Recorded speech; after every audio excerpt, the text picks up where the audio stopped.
Hi everyone, Larry Satchwell here. If you've watched any of my videos lately, you're sharing in the joy with me, I'm sure, that the bluebirds have been here all year, and that's never happened before. Well, this Peterson style bluebird house that I built years and years ago has always had nests in it, but it's always been very susceptible to predators. And I've gotten some comments on that, and I'm learning, I'm new to this, I'm going to fix it today.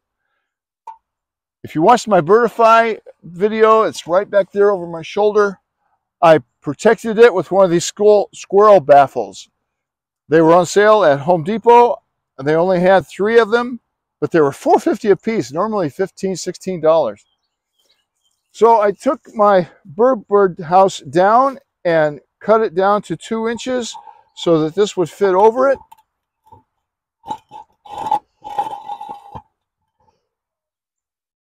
I'm going to secure it on there with 4 screws, 1 on each side, trying to get them pretty much level. And I could have measured it, but I didn't. I'm just going to eyeball it. I'm doing the exact same thing to the other house that's down by the barn.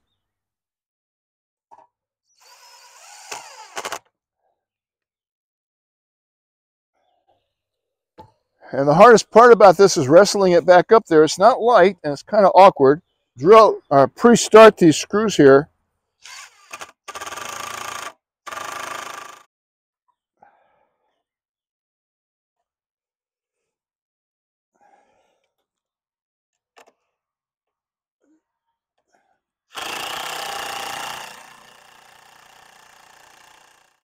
Now I suppose a squirrel could come up here, but I've never seen a squirrel here. That's not to say they're not here. I'm also going to put some Tangle foot on this right up here. And I'm sure I'm going to get some comments that this isn't good enough, but it's better than it has been for the last 15, 20 years. And I've never lost a nest to a predator. I'm really sure this is going to keep the snakes out. I'm not sure squirrels eat baby birds. I think it'll keep the raccoons out. And this Tanglefoot will keep the ants out. That other house I made down there last year or the year before, I had to re-nest that because ants got in it. And this Tanglefoot is nasty stuff. It will prevent that, but you also don't want to put it down too low where a bird could accidentally get caught in it. And this will have to be reapplied because I'm just putting on a very thin strip. In the high heat, it will melt and drip down a little bit, and I'll keep an eye on that. Being retired, I go through these things every day, most every day.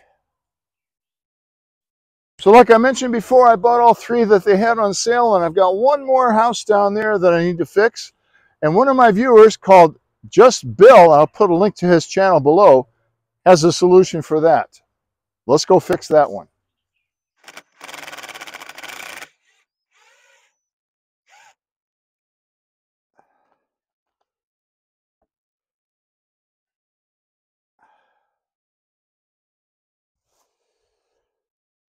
Bill's solution was to cut a hole in the bottom of a bucket to accommodate what you have and slide that over. And I think that's going to work. I'm sure this isn't going to satisfy all of my critics, but hopefully it's a step in the right direction. I also relocated this. That house over there hadn't been used for a couple of years, and I put it over here more in the open.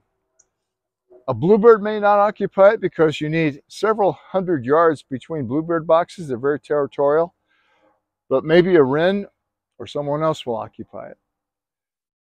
Thanks for watching.